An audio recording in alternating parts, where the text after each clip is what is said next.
একজন মা সন্তানের জন্য নিজের সব কিছু ত্যাগ করতে পারে। নিজের সুখ, স্বপ্ন, এমনকি নিজের প্রয়োজনও।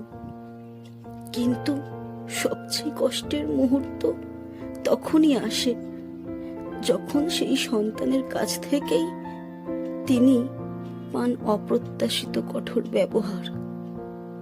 কিছু কথা শরীরে আঘাত করে না, কিন্তু হৃদয়ে গভীর ক্ষত তৈরি করে।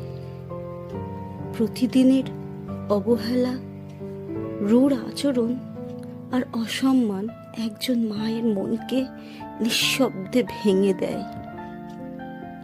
তিনি হয়তো হাসেন, কথা বলেন, সংসারের কাজ করেন, কিন্তু ভেতরে ভেতরে প্রতিদিন একটু একটু করে মারা যান।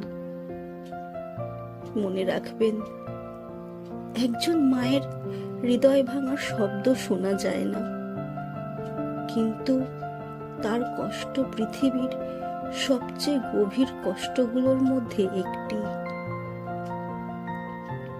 যে মা সব কিছু দেন, তিনি কি একটুও সম্মান পাওয়ার যোগ্য নন?